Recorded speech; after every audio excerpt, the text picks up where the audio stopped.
Hey Sprinkles, we're gonna make some cake pops today, but not just any cake pops, we're gonna make heart-shaped ones. And so I have these two cute little heart molds that you can use. Of course, you could just shape them by hand if you want to, but I thought I would show you how to use these. This one I bought at Target. This one, I will find the link and share it for you because I can't remember exactly where I got it from. Okay. I also have our cake pop sticks of this variety. When using these molds, you don't want to use the straws because they are too big around. I have some sprinkles. I have some candy melts. I have my almond bark. And of course, our cake. I'm using cherry chip today. And what these are literally when I level a cake, I keep the tops that I've cut off, throw them in a bag and throw them in the freezer. This is a box mix. This is Betty Crocker cherry chip. Yes, I use box. No, I don't add anything to it. And when I am crumbling this to make the cake pop dough, I do not add icing because it is already a moist cake. Super moist, okay? Also, yes, I do feel that it needs to go into the freezer for a while. For some reason, that seems to make all the difference in the world. When I try and make, like if I bake a cake and try to make cake pops out of it just a few hours later, I always have a terrible time with it, okay? Alrighty, so first up is crumbling this. I like to use my food processor. It goes super fast. It also crumbs it super fine. The only thing I don't like about using my food processor is that then I have to clean my food processor, but oh well.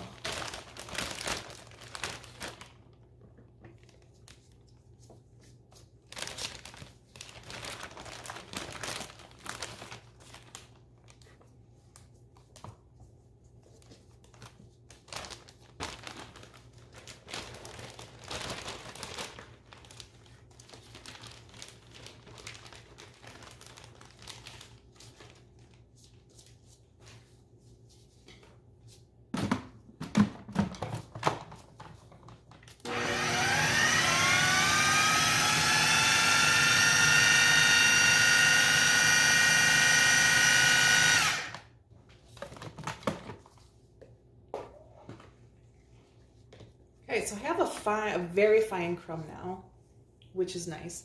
And when I compress it, it does stick together. But I want to show you another cool thing.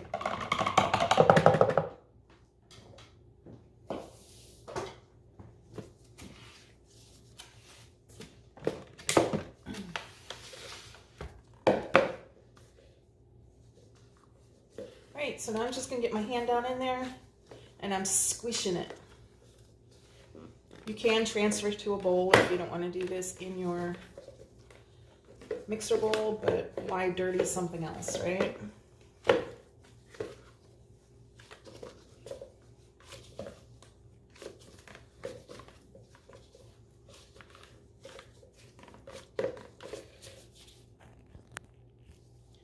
All right, now I just need to portion this out and press it into hearts, right?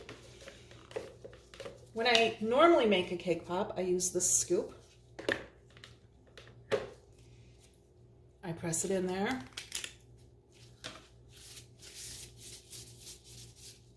And then I just roll it into a ball.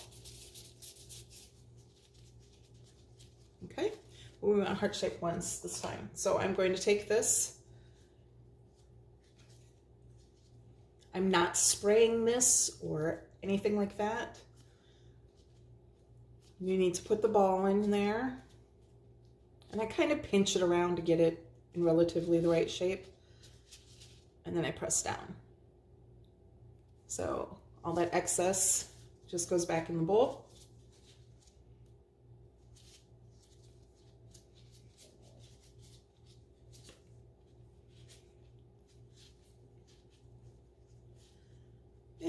hard to do this with my gloves are too big.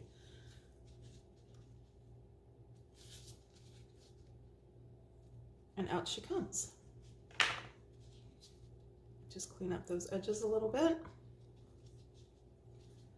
Okay, very, very important here. You cannot fill one side. I'm going to show you what happens. And then fill the other side. And then go like that.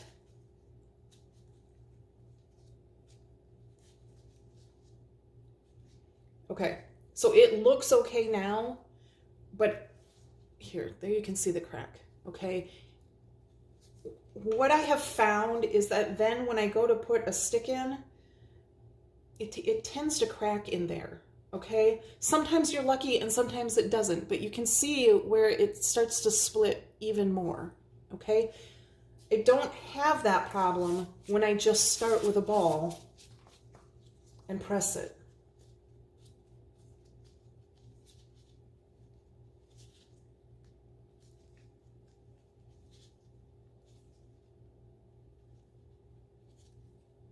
Alrighty.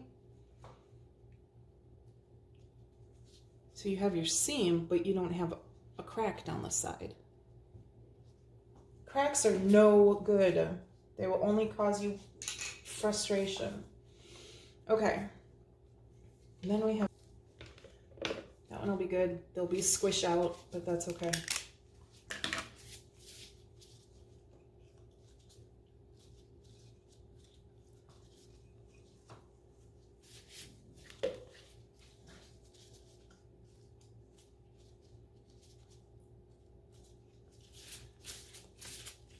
Do make sure that you start with a nice compact ball first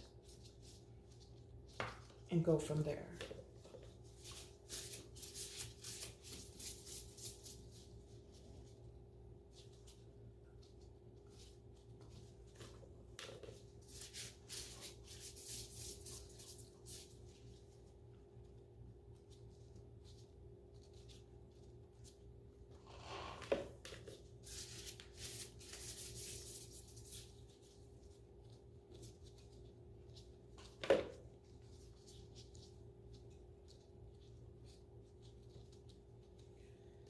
All right, close it, squish it. It's like a Play-Doh maker. It's so fun.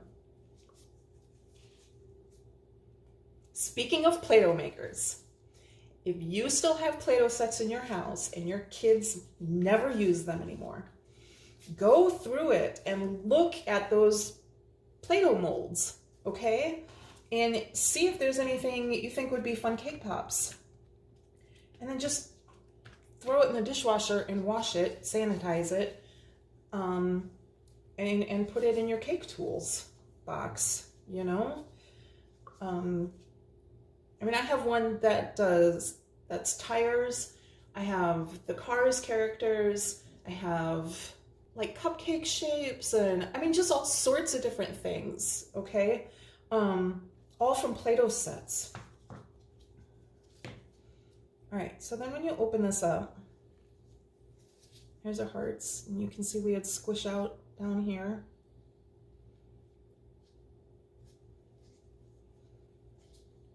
So I want to knock those little ends off.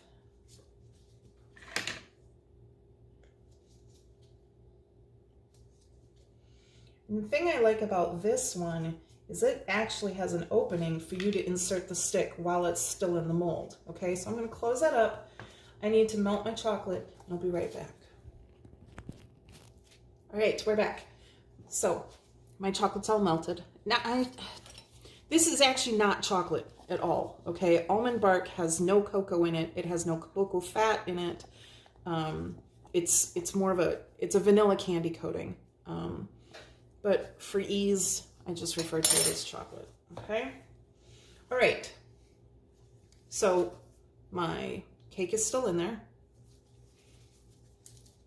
And see how it has the holes in the end? You need a little bit of the almond bark on the end of your stick. and push it in as far as you can.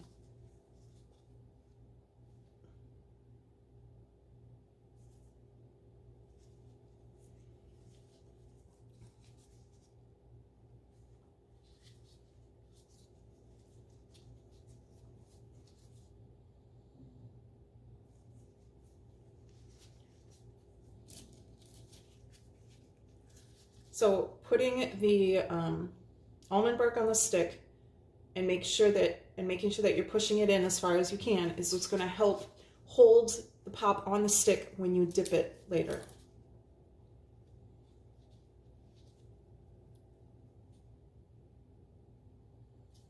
All right, I'm just going to set that over here for a second.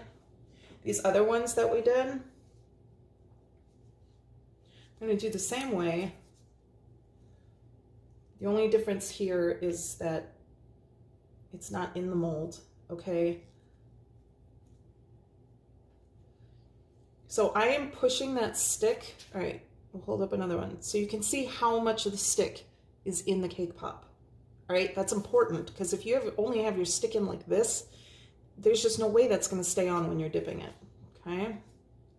But I don't want it to come and poke out the other end, right?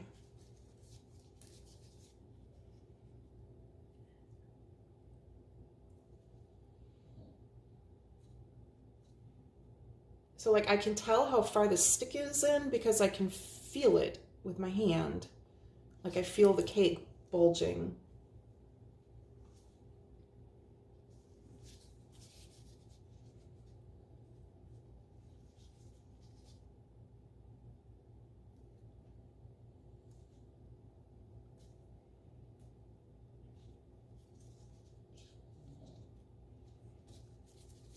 I don't always measure like this. I'm just doing it to show you guys, okay?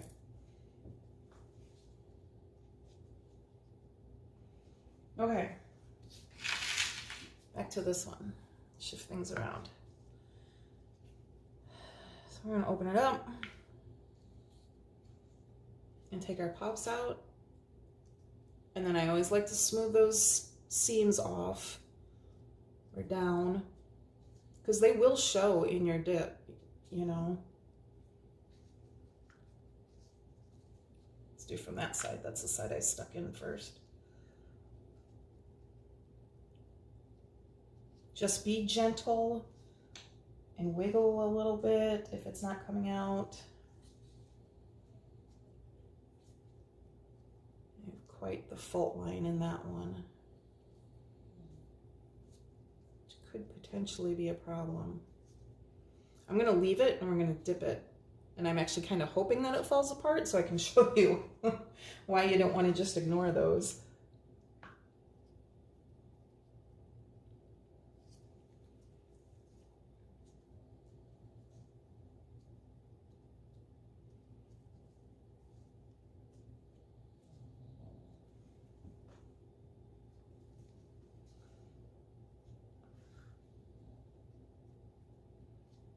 Last year at Christmas time, I used this mold and made fudge pops, okay? So I literally took fudge and pressed it in there.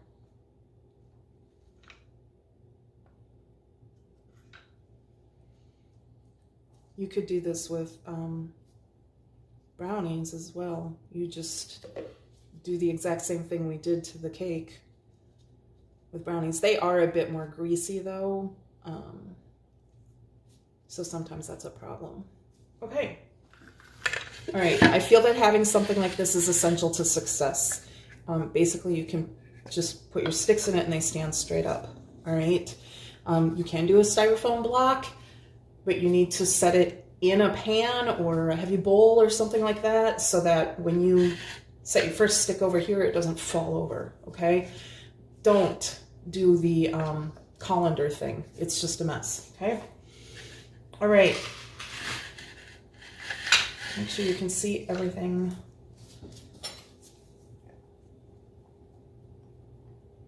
My chocolate is nice and runny, you can see.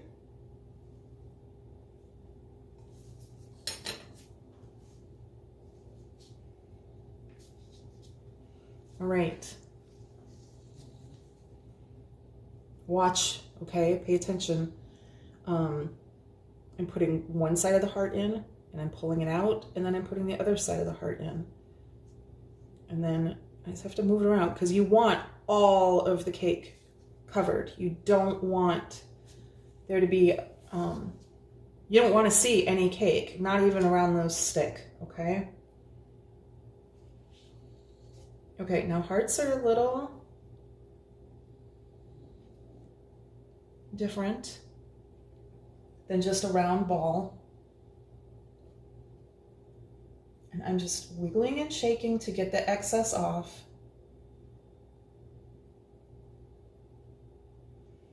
And then I flip up and give it another wiggle to make sure there's no ears on top. And I set that in there. Okay. We'll do one of the smaller ones.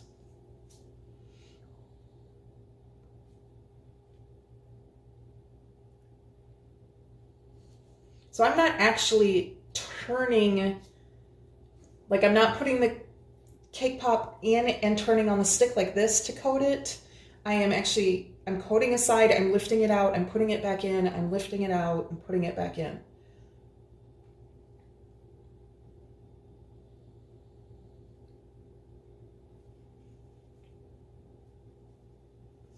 They're just so cute.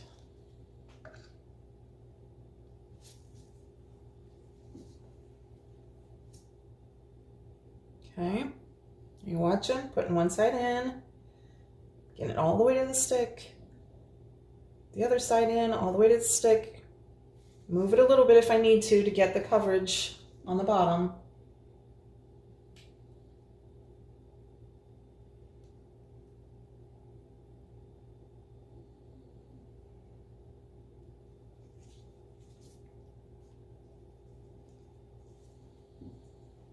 There we go.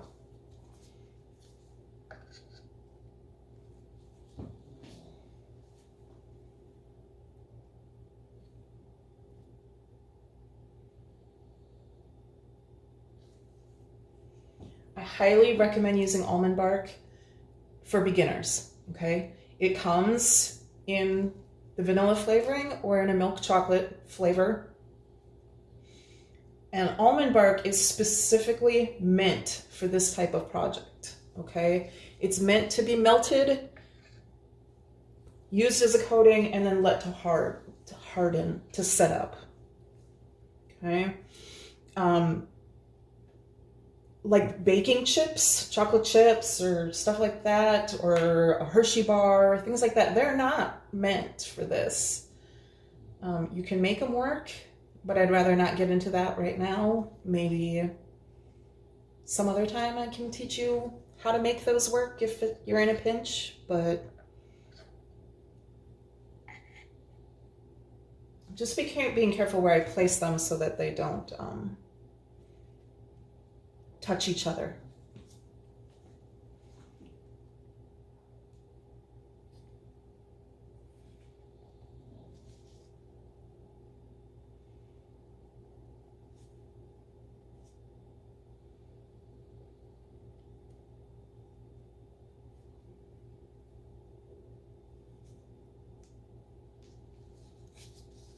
An air bubble there. So I'm just going to pop it and wiggle. And it goes away. Oops. Don't rush this part, all right? Make sure you have all that excess off.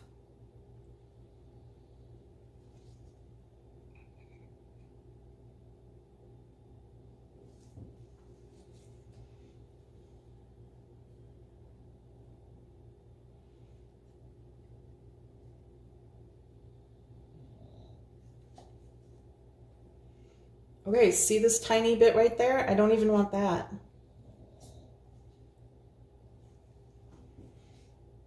If you leave an opening around your stick,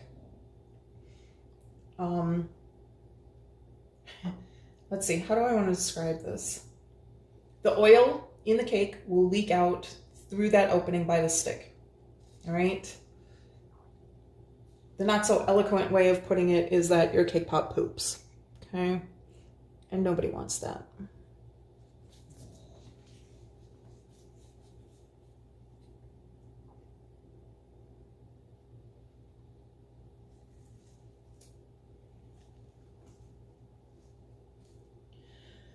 Okay, so a couple things that I didn't mention that I feel are really important for your success that you need to know, okay?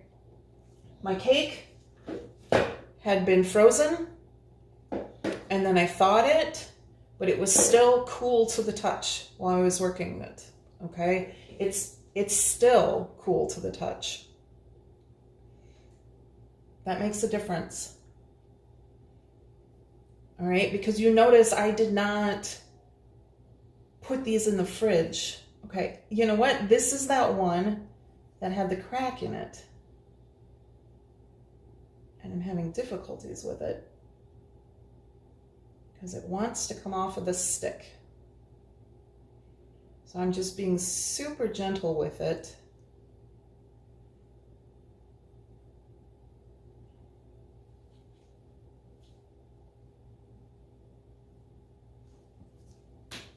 Okay, anyway, so you want your cake dough to be cool to the touch because then you don't have to put it in the refrigerator before dipping. All right, and definitely don't put it in the freezer before dipping because when you pull it out of the freezer, possibly even the refrigerator, when it comes out and hits the warmer air, it'll get condensation on it. And then when you try and dip it in the chocolate, which doesn't agree with water, which is what condensation is, you're just going to have all sorts of problems, okay? But to start with a frozen cake that's thawed on the counter, the condensation is going to work in our favor because that's actually why I don't have to add anything to it, like frosting or anything. It's time for the fun part. We get to decorate them now. So as you can see, I made a few more off camera. I have some of these big heart sprinkles.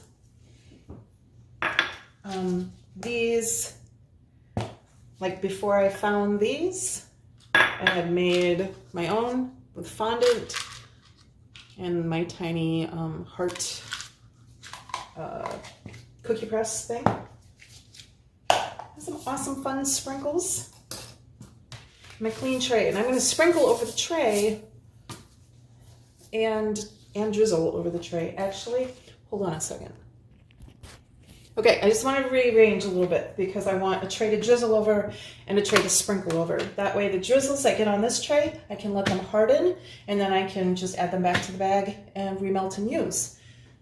Sprinkle tray, sprinkle over the tray, and then what lands in the tray, I can put back into the jar.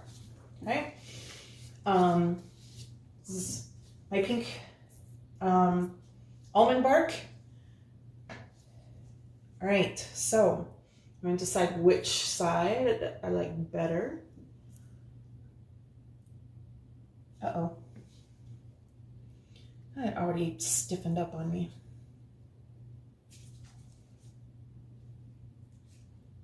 There we go. Okay, I start off of the pop.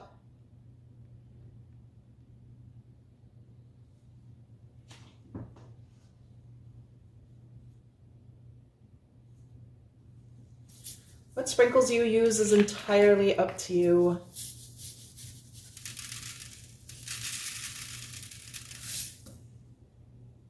Ta-da! I'll just put it back in the stand over here.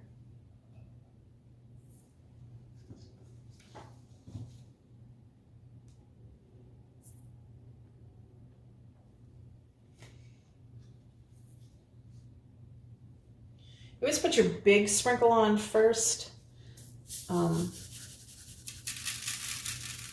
then the little ones around that.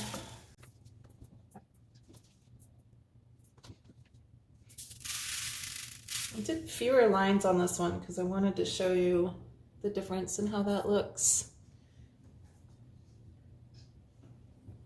That, I mean, it's all personal choice, right? I have a wall of sprinkles downstairs for all seasons, all colors.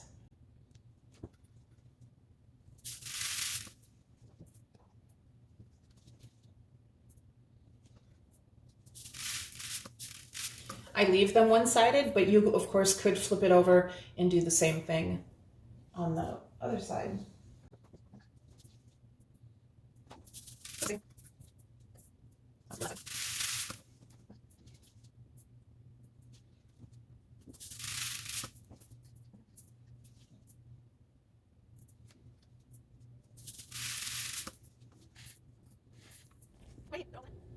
Alrighty, they're all done. What do you think? Aren't they cute? And they're delicious too. Alrighty. So I hope that you enjoyed this little tutorial and that you learned something new. If you have any questions, please leave a comment and I will check them and answer your questions if I'm able. And don't forget to follow me on Facebook and Instagram. It's Laura's Baking Delights. We'll talk to you later. Bye.